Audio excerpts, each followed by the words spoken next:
First home buyer mistakes you need to avoid in 2021. Let's take a look at my top list of things you need to avoid when you're buying your first home or even an investment property. Everyone can make these mistakes, so let's jump into this list and break down exactly what you should be avoiding when making a property purchase. To kick off, the first thing you need to worry about is ensuring you have your pre-approval in place with your lender or mortgage broker. Plenty of people out there think they can afford a certain amount of money when it comes to purchasing a property, but you need to ensure that you have coverage from your bank or from your broker to understand your borrowing capacity. What can end up happening is you'll scroll through realestate.com or Domain for days or weeks on end. Every night you jump into bed on your phone, you'll be scrolling through and having a look at property listings, which may well be out of your budget. So make sure you go to your broker or your bank and get a pre-approval to understand what your borrowing capacity is and exactly what you can afford.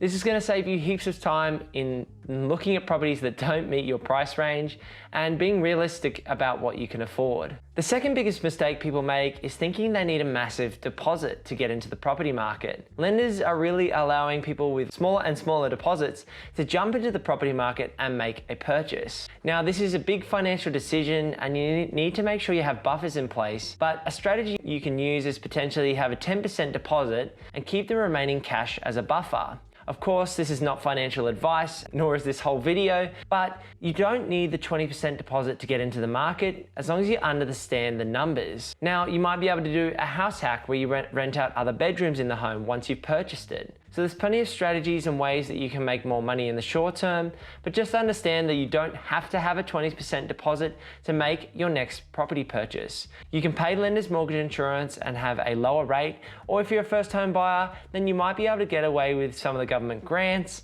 and some of the exemptions in terms of not having to pay lenders and mortgage insurance and use the government to back your loan. The third biggest mistake people make is not understanding the real estate agent and the value they can provide you in understanding how you're going to make an offer on that property. If you can, every open home you go to, try and build relationships with real estate agents. They're real people too, okay? They're going to open up to you about what the vendor's looking for in terms of, settlement days or price point. The more you can have a chat with the agent and get a little bit more of an inclination as to what the vendor's looking for in terms of price point and terms, the stronger your offer can be when you're looking to make it. Plenty of first home buyers will just grab a pamphlet and sign in and go have a look through the home without really having a chat to the agent. If you can, have a quick chat with the agent and get a better gauge on what the expectations are for that property. Now, the next one, number 4, is underestimating the cost of buying a property. Lots of people forget to factor in the additional costs that come with making a property purchase. You could be using a solicitor from anywhere from $1,000 to $2,000. You could be using an accountant if you're going to set up structures. You could be using a building and pest inspector. You've also got stamp duty to pay and closing costs. So as a rule of thumb, maybe use 6% of the purchase price to cover your closing costs. You could also be using a buyer's agent like myself. I run a buyer's agency called Purpose Property that help people buy property in the Southeast Queensland market, specifically in Brisbane. So you've got all those professionals that you have in your team. You've also got the stamp duty to pay. So make sure you keep a buffer in place for those additional costs. It's very easy for those costs to blow out on you and you're not calculating your numbers correctly. So make sure you itemize all those costs if you can on paper or preferably in an Excel or a Google Sheet, and just track exactly what you think you're going to need to spend when closing that property purchase. Number 5 is not narrowing your market. People and first-time buyers tend to be looking everywhere in their price point. They could be looking over 15 or 20 suburbs across Brisbane, for example, which are in a $600,000 price range. There's lots of suburbs that might be at a similar price, but you need to try and find your focus suburbs. That means narrowing the suburbs that have the key amenities and infrastructure, location and lifestyle that you're really looking for as a first-home buyer or potentially an investor. When you're looking to make that purchase, ensure that you narrow down 3 to 7 suburbs as an example, and this will reduce the amount of effort and time you spend looking across the whole market and driving everywhere and not narrowing your locations down. Essentially, you don't want to cast your net too wide and search for everything. or cast your net too small and search for just 1 or 2 suburbs. Try and find that sweet spot. We usually use 3 to 7 suburbs to narrow your focus and really understand the streets and suburbs and the makeup of that suburb to understand the price points and find a property that meets your criteria. So the next one is not being overly emotional throughout the buying process. It's very easy for your emotions to get caught up in purchasing a property, especially when you see a property that you fall in love with, or it has a certain character or charm to it, or a unique factor to it that you haven't really seen elsewhere. People can get attached to a property, and that's where you can overpay or get yourself into hot water. Now, what you need to do is look at property analytically and maybe use a trusted advisor or a friend or someone that you trust to help you give a third-party perspective on that property purchase. Now, I always try to do this personally and professionally. We provide people with a third-party perspective, and it allows people to see the bigger picture and potentially pick up points that you might have missed on a property. You don't want to feel rushed or overly emotional during the buying process,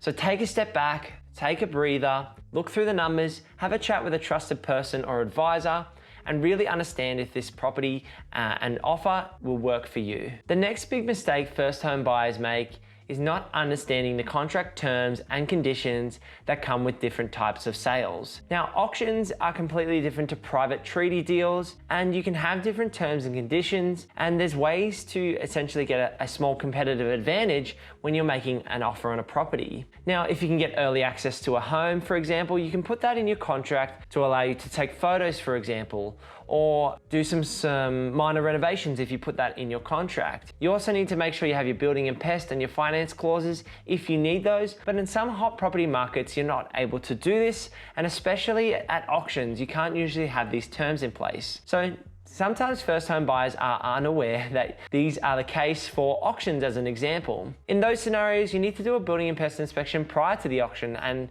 cover that cost even if you miss out on the property. So be aware that there's contracts and clauses that you can have, like building and pest, finance, early access, sunset clauses. Have a chat with your lawyer and your trusted advisor around the clauses that you might want in your contract, and try and be really sharp with the terms that you offer when you're trying to make a purchase in this hot property market.